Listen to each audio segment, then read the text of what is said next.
All right, good evening, everybody. Welcome to Northwestern Ontario Region's Pitch IT event. Tonight, we have 4 entrepreneurs vying for over $8,500 in cash and prizes, including a $5,000 first place cash prize. My name is Mike Greaves. I'm your host for this evening. Thank you for joining us. You know, being an entrepreneur and hosting like a competition or awards show for entrepreneurs, it's a little bit like Billy Crystal hosting the Oscars. There's a big part of you that kind of wants to be on the other side, but then you realize like running everyone's show and writing bad jokes is a lot more fun. But truthfully, it's a privilege for me to be here this evening because I get to share the stage, the Zoom stage, with 4 very accomplished entrepreneurs. So I'm really excited for tonight's event. There's over 30 applications in the Pitch IT competition. There was interest from all over Northwestern Ontario, and some of the businesses and ideas that contributed applications included tourism resorts, personal fitness, and finance. Now, it's important to note here, these are our judges. They are not sharks. They are not dragons. They will not threaten nor attack, but they are judges, and they will ultimately decide all of fate. I'd like to take a moment to acknowledge the organizing partners that put the whole event together. Without these organizations and their staff, Ontario Angels, Northwest Business Center, Patricia Area Community Endeavors, Chikuni Community Development Corporation, City of Kenora, and City of Dryden. Please give a respectful nod to these organizations for helping us host the event. Here's how this evening is going to unfold. I'm going to introduce you to each finalist when it is to present. The presenter has a maximum of minutes to pitch it. After 5 minutes, we'll have an opportunity to comment a question to the presenter. Following the question and answer period, we'll move on to the next presenter. Once we've heard from all the finalists, the judges will escape, will deliberate, and they will return to announce the third, second, and first place winners. Please join me in introducing our judges for this evening. We have Chris LeBlanc. He is the CEO of Superior Airways from Red Lake. He's a former vice president of Northern Waterworks, and he currently owns Medicine Stone Resort and Outpost, Superior Airways, Chimo Lodge and Outposts, and Bounty Gold Corp. Chris, welcome. With us from Dryden is Roger Gould. Roger is the business development manager for Perrin Contracting. He's currently a board member with Patricia Area Community Endeavors and a member of the Dryden Rotary Club. Joining us is Nicole Brown from Kenora. Nicole is the COO of FSET. FSET is an industry leader in transformative technology and is the 2019 winner of the RBC Innovation Company of the Year Award. Our 4th judge is Jennifer Horton. She is the owner of Curvy Chick in Fort Frances. Curvy Chick is an established clothing boutique in downtown Fort Frances since 2013. All right, we're going to jump right into our first finalist. Our first finalist this evening is Jonathan Woolley. His company is Guaden Knives. Guaden Knives is focused on making custom and batch knives for customers. They also do custom metalwork to create hand-forged decorative pieces, keychains, and bottle openers. Over the past year of being in business, Guaden Knives has built a returning clientele that has appreciated the quality and uniqueness of their products. How does this become this, become this, become this? Well, I'm Jonathan Woolley, and at Guaden Knives, we make this possible. We believe that nothing works better for you than something made with you. At Guaden Knives, we currently work with clients to create custom and handmade hunting and everyday carry knives. The process is done collaboratively, starting with the idea and following it through to completion. Currently, I service primarily clients in Northwestern Ontario. However, I do have clients across Canada, both in Ontario and British Columbia. Over the past 5 years, I've predominantly been producing knives as a hobby for friends and family. However, with their encouragement, last spring, I began the process of selling my knives. Within 10 months of sales, I had already sold 11 custom blades, also with 2 more commissioned pieces currently in the works. So what makes knife making such an interesting market, especially in Northwestern Ontario? Well, in 2020, the market value for the knife making industry was roughly $12 billion. This is largely thanks to the success of shows like Forged in Fire, which thrust knife makers into the spotlight. During this time, custom knife sales had also increased over 71% from the previous year. So who's using these custom knives? Well, anyone really. However, the industry I'm primarily focused on is hunting and fishing. In a 2019 study, it was highlighted that 2.97 million Canadians were fishing and 1.7 million Canadians were hunting. This is a large market that I am looking to tap into.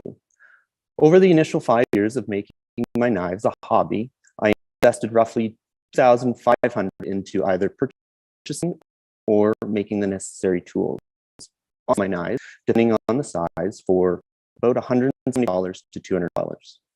I am currently at the point now where the next level tools are required.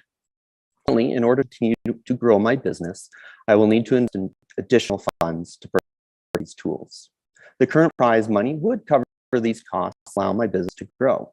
You might ask, how will it help my business grow? Well, through the purchase of these tools, my business will grow in 3 different ways. It'll increase quality, increase reliability and quality in the blades I make, and my product line. Currently, I'm limited to the number of blades I can complete one time due to the tools I have. Additionally, I'm limited to the style of steel that I can use, such as carbon steel. In order to dive deeper into the fishing market through the marketing, for example, I would need these tools in order to make stainless steel blades. And currently, that's impossible with the tools I have on hand. Within our region, there are many hunters and anglers that I would like to reach. Within the next 12 months, I would like to grow my business by continuing to provide custom knives while also getting into the market of creating batch knives. These batch knives will be a custom design made by myself. However, there will be many more of them completed at the same time. This process will increase the speed in which the manufacturing stage is done. And it allows me to open up the market of selling at outdoor stores. Again, the next level tools will be required to make this possible. Much of my current marketing has been done through word of mouth. However, moving forward in the next 6 months to a year, I will be pushing more on social media in 2 different ways. I currently use Instagram to promote my work and share with other knife makers. Through Instagram, I can promote my business by holding a follow, share, tag contest for one of my blades. This will increase my followers while also reaching potential clients for future purchases. In addition to the Instagram contest, I will also promote through hunting and fishing YouTube channels. These YouTube channels have enormous followers. By providing one of these YouTubers with one of my knives, I can then have them showcase it on their channel, which will in turn increase the traffic to my site and Instagram page, again, increasing the audience for potential clients. So just imagine developing your idea into a reliable tool that can be passed down from generation to generation, creating memories along the way of the tough hunt or the big fish. And remember, nothing works better for you than something made with you. So let's get making. I look to the judges. Nicole, please go ahead. So my question for you is, you talked about 11 blades and 2 more in production, but you didn't say how much more you're able to scale with. So right now, with the blades, because I'm using primarily just a forge to heat up one blade at a time, I have to have it at a certain temperature for the certain steel I'm using. With the introduction of higher end tools, for example, a heat treating oven, I'm able to put in multiple blades at once to get to a certain temperature to then quench, which, let's say, so heating up, quenching, and then tempering a blade, it would normally take about roughly 2 hours to do that, plus another hour for tempering. With the tempering oven being able to put in, say, five blades, then I could have 5 blades done in 2 to 3 hours instead. That was really interesting. Thank you so much. I just had a question because I'm not familiar with, the cost of knives and hunting. Like, your price points, are those, pretty standard for custom knives? And if you're doing batch knives, like what kind of price points are you going to be looking Yeah, at? so I've got a couple those? examples. So for example, this is I have my virtual background on. There we go. This is a hunting knife and it's done through stock removal. So it's not quite as labor intensive as some knives. So on average, something like this this is a commissioned piece right now. This would go for about $200 to $250, and which is on average with industry standards. With something more along the lines of this, I'm not sure if you can see. So this is called a San Mai blade. So it's actually taking 3 different pieces of metal, forging them together by hand, and then basically shaping it and taking stock off to make the shape. Something like this would be around $400 to $500. Not something I'm into right now. This one's more of my piece that I created for myself, just because it's, me learning the craft and developing my skills along the way. Actually, good presentation. The question I've got is with regards to employees. Do you have any consideration on hiring and training? At this point, not right now. If I were to get into maybe more batch knives, that's something I could possibly hire out or source out, because I can get into using, say, water jet or laser cut plate steel, which would be a lot faster and actually cheaper in the long run. But with something where I'm at right now, I'm more of just a startup getting ready to go, and it's just myself. So right now, because I'm a teacher, I'm able to do a lot of the work during the summers and kind of over the Christmas holidays and March break. Okay, thank you. Thank you very much for your presentation. It was quite insightful. My question is with regard to the batching of the knives. What would that increase your production per month up to with the initial investment moving towards that? So with the batch knives, I have done like a mini batch for a client in Southern Ontario, where he commissioned 4 pieces from me, exactly the same for himself and 3 of his friends. And actually quite a bit faster when you get into the batch knives, because you're doing the same step. So you can leave your tools set up specifically for that step before you have to change it. So a lot of the main tool I use is called a belt grinder. It's a 2x72 belt grinder. It hogs off a lot of the steel. So I can actually have the angle set to whatever size they want on their blade. So I can do all 4 of them at the same time before changing the tool. So saves kind of going back. When I do one knife, now I'm going to go do a different style of knife, come back and have to change everything. So not sure what the time frame kind of decreasing it would provide me with, but it would definitely speed up the process. And especially if I get into kind of sourcing out the laser cutting of a blade that I've designed. I do use AutoCAD to design my knives, so it's something that's pre-transferable into an industry that does manufacturing. All right, thank you very much. That wraps up our first presentation. Thank you, Jonathan. I'd like to introduce our second finalist. We have Michael and Leanne Fournier from Brush Ballisters. Brush Ballisters is a made-by-nature alternative for baluster and railing systems used in indoor and outdoor lofts, decks, and stairways. Brush offers an authentic, renewable, and sustainable building product choice that will appeal to people demanding more ecological products for building and renovating. Michael and Leanne, please take it away. We're Michael and Leanne Fournier, and we want to put a sustainable, made-from-nature baluster and railing system in your hands and on your deck. With its natural look and feel, Brush Balusters adds an artisan, rustic finish to cottages, country homes, and public spaces. It also offers a renewable, sustainable choice for those who demand more ecological products for building and renovating. Brush Balusters and railings are made from new growth willow, poplar, pine, and harvested from sustainable sources along road allowances, hydro lines, and clear-cut areas. This nuisance brush, new growth, is often cut, burned, or mulched by heavy machinery to stop new vegetation from disrupting human activity. Out of necessity for over 30 years, we repurposed things to solve problems. An outgrown swing set became a rickshaw. A trampoline became a holder for firewood. A decommissioned schoolhouse became our cabin, and eventually our home. And then there was that pile of brush on the side of our access road we fashioned for our 12 years later, Brush Balusters was born. Brush Balusters fills the need to provide more ecological choices within the building and renovating industry and put pride back into doing it yourself. Our goal is to give customers the experience of building something that feels like it was custom made. Our balusters will have some of the same installation features as other products in the marketplace, so the consumer only has to choose between a product that is ecological and one that is not. The balusters may even be adaptable to the custom competitor railing system for indoor and outdoor use. Deck, fence, and specialty construction companies that sell maintenance-free will be significant competitors, as well as traditional treated products from lumber yards and hardware stores.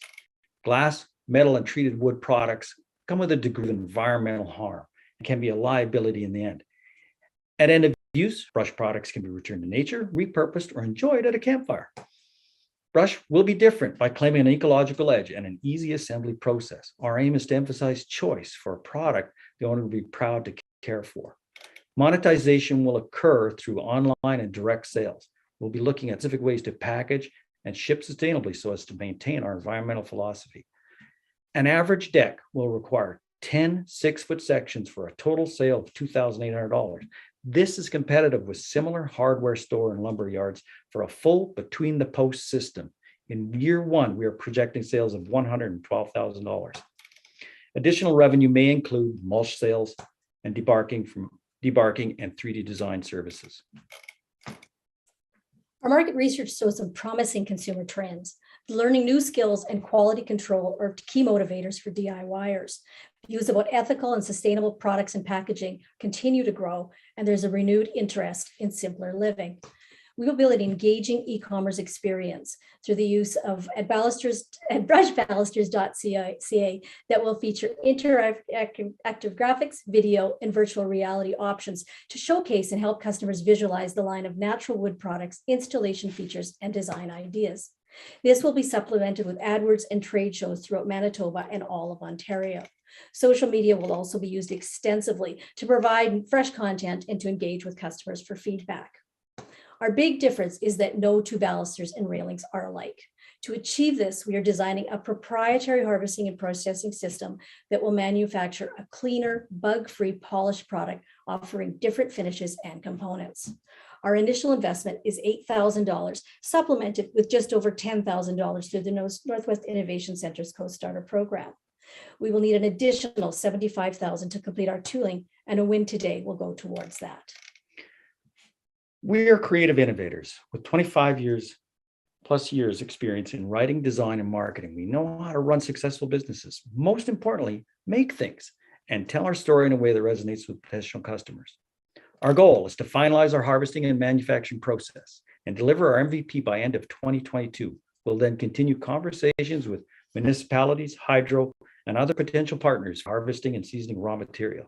By marrying good design, function, and ecological choice, Brush Balusters gives our customers the option to get creative in a way that suits how they want to build and live. Thank you. Thank you. Thank you very much, Michael and Leanne. Judges? Great presentation. Thank you for taking the time to be here this evening and present to us. I was wondering what your time frame from scale a bit when you scale up to what you're looking for after the initial investment, your time frame to entering market with those new products and the scaled product are. 2022 is going to give us the time, weather dependent on gathering raw materials. 2023 looks really exciting to actually introduce them. There's going to be a bit of a seasoning process to the end product. So will we need to, how long that will take? A few months is what our product needs to season properly. So it needs to dry out to a lesser moisture content is what it needs. So 2023 is a real potential. Roger, go ahead, please. As far as your manufacturing, where will you be doing the manufacturing and what kind of a facility do you have? Currently, we've been putting most of this together on our acreage north of Kenora. And here we're kind of tucked away. We have enough space to actually gear up in a kind of like a micro manufacturing scenario.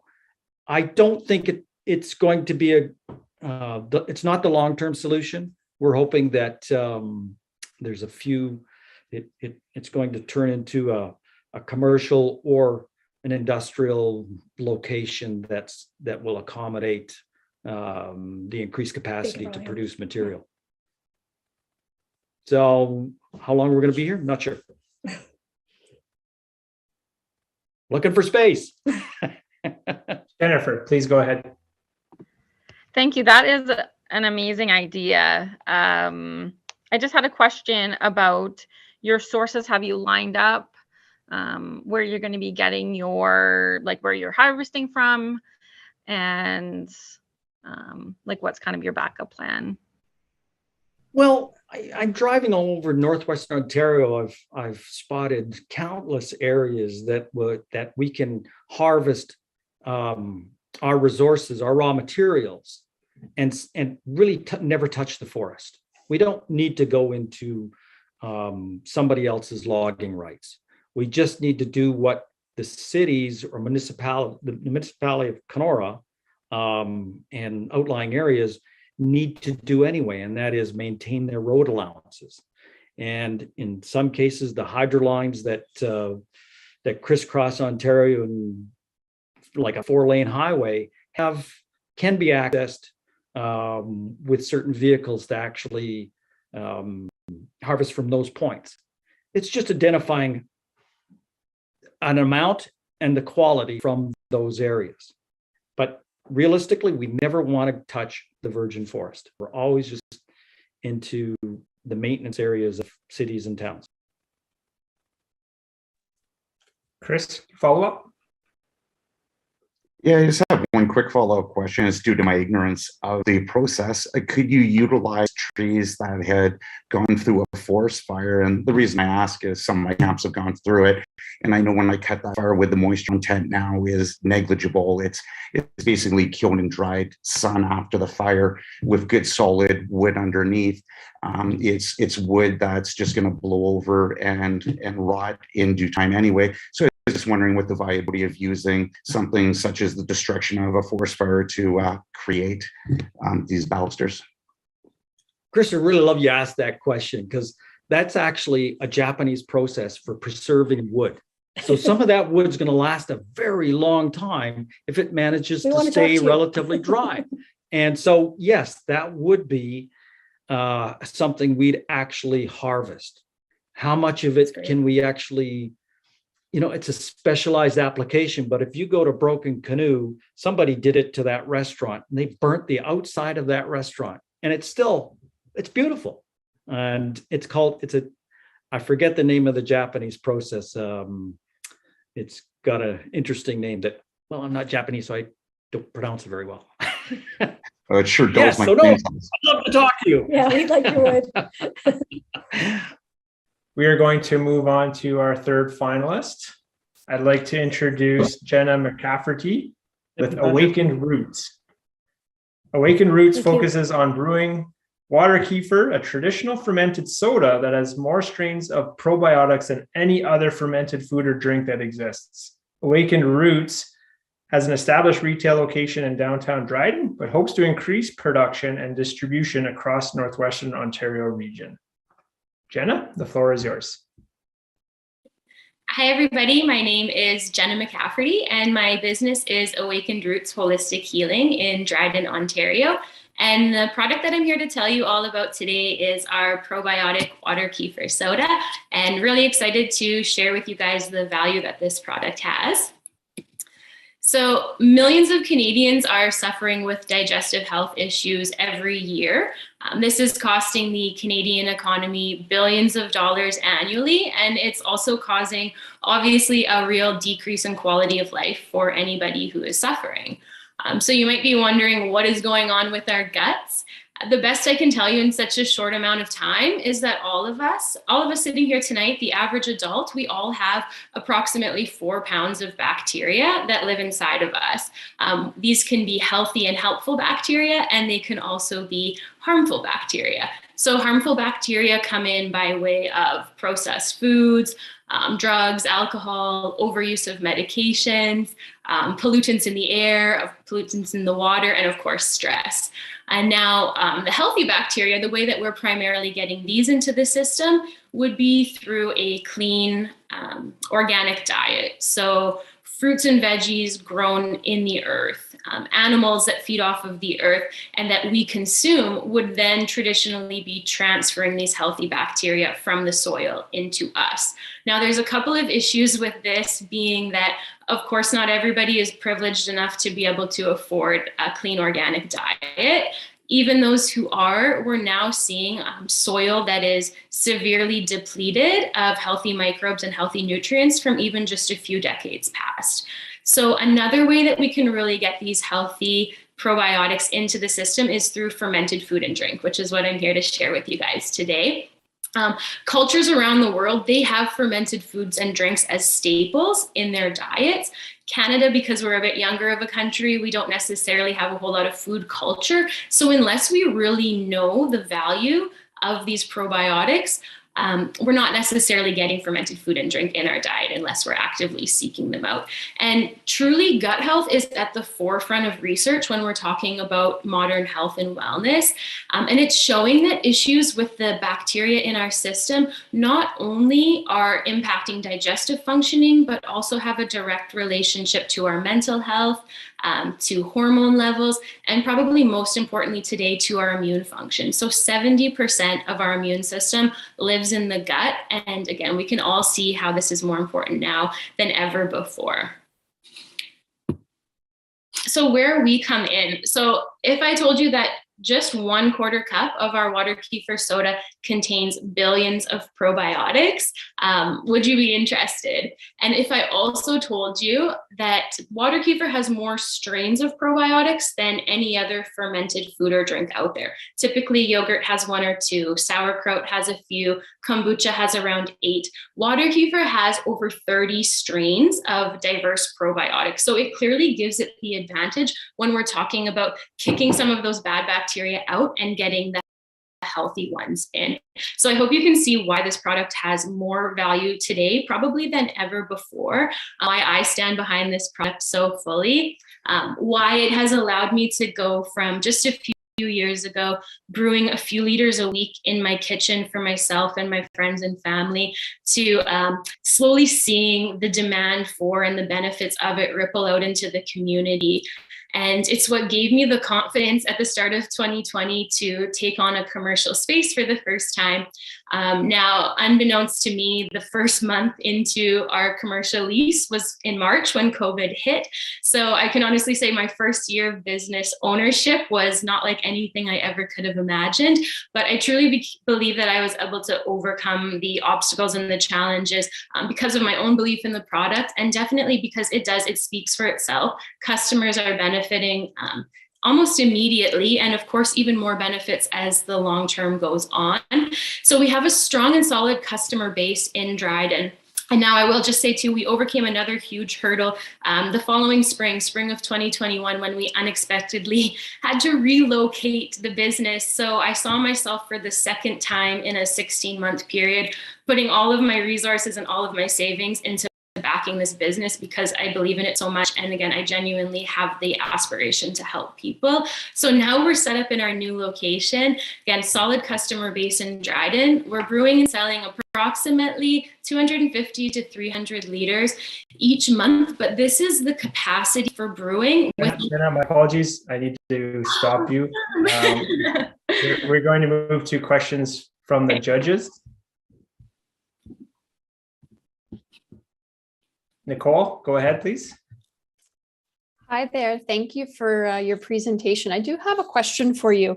So I'm really well versed in the marketplace for this. And my question for you is, how much sugar is in this product? Because that's always one of those, no one really talks about how much sugar is in a product. So how much sugar is there? Yes, Absolutely. It's a question that we get asked all of the time.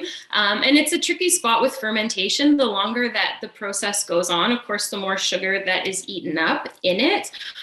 So we're constantly trying to find that balance with the health unit where it can't be obviously too fermented, but obviously fermented enough that we can have most of the sugars out it. So we haven't gotten to the stage of having it actually officially tested yet. I would say in the recommended quarter cup a day, we're looking at 2 to 3 carbs of sugar maximum. And we do also give customers the knowledge that if they want to ferment it a little bit further at home, that is their right to do so. I believe that the benefits do outweigh the sugar content, but yeah, thank you. Chris.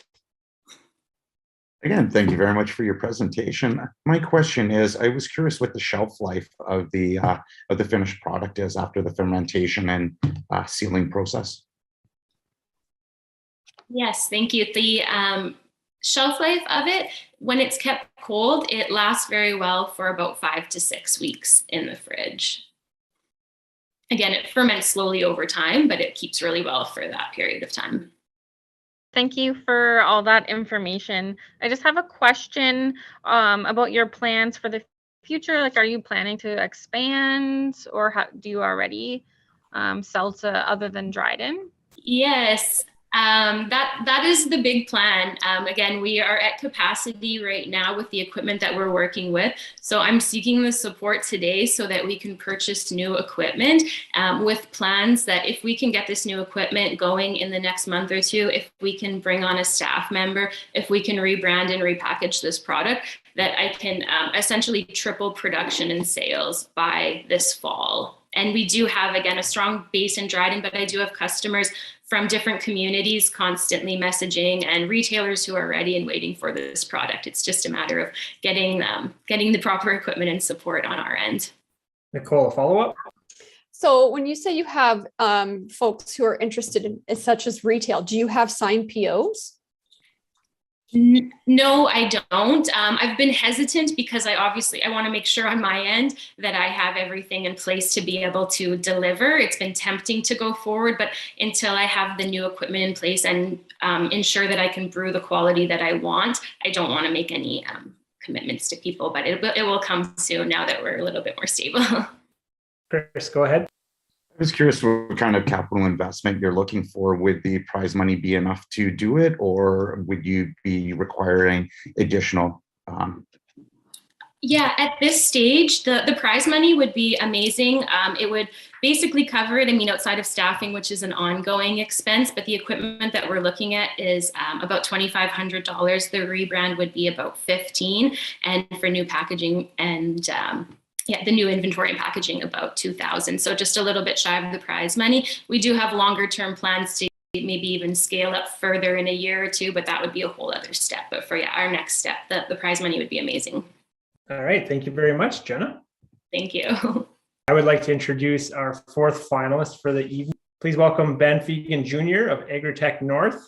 Agritech North is an Indigenous, disabled, and LGBTQ2 owned social enterprise that is a first-of-a-kind, wholesale-scale, year-round grower of fresh produce in Northwestern Ontario. They produce more than 500 pounds of leafy greens and fruiting crops, plus 4,500 ounces of herbs every week. Their social mission is to lower Indigenous people's produce by 25% and increase availability of fresh produce year-round. Ben, take it away. So as I said, my name is Ben Fagan. I got my bachelor at the University of British Columbia, my master's at Rensselaer Polytechnic Institute. I've worked at Stantec Consulting as an architect and engineer. I've also worked at the U.S. Department of Energy, Pacific Northwest National Lab as a research scientist, and developed novel apparatus that allowed us to answer research questions that couldn't be answered with off-the-shelf equipment.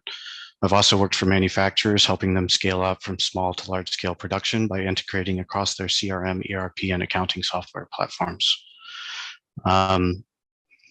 At our facility, our pilot facility at 250 Duke Street, which is an old Parks Board building that we've converted into a vertical farming facility, we will be using the ZipGrow vertical farming system, which is a hybrid between aeroponics and hydroponics. Aeroponics being suspended in air, hydroponics being suspended in water. It allows us to grow about a total of 450 kilograms of produce, which feeds about, meets the dietary requirements of about 400 to 500 families at the fresh produce side. All of this technology uses 90% less water, 60% less nutrients, and 0 pesticides, herbicides, or fungicides. These factors combine to make us better than organic. We are not a technology company, we're a service company. We're creating a center of excellence for food security. What I mean by this is we're validating technologies and combinations of technologies and inventing new technologies that facilitate integration in order to increase the economic viability of growing in the far north. All this to make it easier for First Nations communities to be able to bring this back for local production. This will enable them to essentially take control of their own food security. And this has national implications. The truth is there's no silver bullet technology that's going to solve food security. And that's why we're looking at the combinations and validation of technologies. As a social enterprise, our social mission is to lower fresh produce costs in far north Indigenous communities by 25% and increase access year round, as Mike alluded to. And we are also registered as a B Corp or beneficial corp with additional metrics in education, sustainability, and workplace diversity, equity, and inclusion. On the education side, we're working with Dryden High School. We're about to be installing a system for them to integrate vertical year-round farming into the curriculum starting this fall. We're also working with the Kenora Jail on a recreation program and a post-incarceration path to employment. On the sustainability, we're working with alternative energy sources that are first of kind for vertical farms, and also developing 100% OK Compost Home certified packaging materials for food distribution throughout the region that are first of kind. In addition to that, we also have a trademark brand and tagline. And I hate talking business numbers, but I know we have to. We're a $1.35 million startup. We have 6 business sponsors. We also have 8 granting agencies from a variety of platforms, including municipal, provincial, and federal. And we also have 3 major lenders. These major lenders have reviewed us in excruciating detail and determined that this particular proposal is a sustainable business model, and we can fulfill our promise of food security for the region. We have an 80-20 market split between wholesale and retail, and we extend wholesale pricing to far north communities. We engage people through an e-commerce platform on both the wholesale and retail levels. We have margins of about 25 to 500%, depending on whether that's wholesale or retail, with leafy greens being on the low end and herbs being on the high end. With the grant money from this endeavor, we hope to buy a new auto seeder, which will increase efficiency and also allow us to lower costs partially as a result. We always tie grant funding to lowered costs. We do publish our financials relative to our metrics of our B Corp registration. Any questions? Roger, please go ahead. One of the comments that you made, Ben, was pilot facility. Yes. Are you manufacturing on site in the northern communities? Is that what your intention is, or are you just going to be working out of the Dryden location? So we, as I alluded to with national implications, we're actually working, our facility is essentially a center of excellence that people come to train, experience multiple technologies, see how they work together, learn about them and how they may apply to their own communities. And we help them configure future facilities to be able to grow multiple crops, food and non-food crops, using combinations of growing technologies that'll facilitate that purpose, because there is no one technology that's going to solve food security for that community. And so we have a hub and spoke business model, and the spokes are essentially Indigenous community members that work with us that want to bring that technology or combinations of technologies back to their communities to establish local production. We also have a partnership with 3 Points in Space Media, and we'll be doing the first of kind in this region, food distribution with their drones, which is currently ready to go for our first harvest in May. And so it'll halve the cost of distribution to food for far north communities. And actually it'll be cheaper as long as the Nutrition North subsidy exists. It'll actually lower the price of food when we use drones. It'll lower the price of food when we use drones. And as a result, it'll work negatively against local production communities. We'll also be lobbying to allow communities to use the Nutrition North subsidy when food is grown locally. So there's some problems there. It's a very political issue, but does that answer your question? The facility is currently under renovations. Anybody is welcome to come by and take a look. I know you guys aren't far away, so if you're in Dryden, give me a ring. Thank you, Jonathan, Michael and Leanne, Jenna, and Ben, for all your great work. Congratulations on everything you've accomplished this far. Our judges are now in deliberations. Please stand by.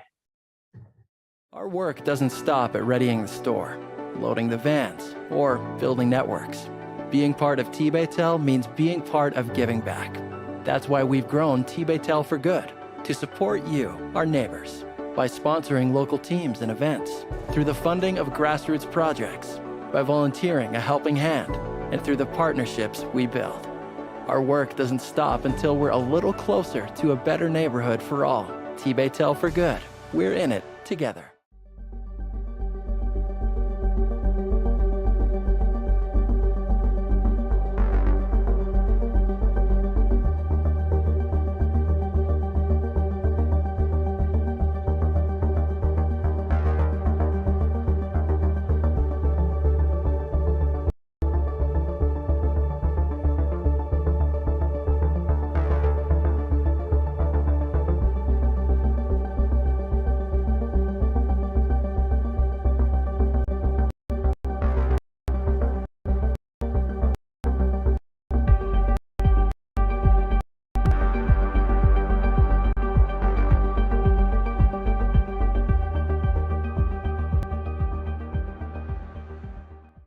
Welcome back. Our judges have reached their verdict. Nicole, I give the floor to announce the winners on behalf of the judges. Great, thank you. First, to say that this was a great experience, and there was certainly not a lack of quality. Every single entrepreneur did an incredible job tonight. And without further ado, the third place winner is Giwaden Knives. The second place winner is Brush Baluster. And the first place winner for identifying capital needs and using them for immediate scale is Awaken Roots.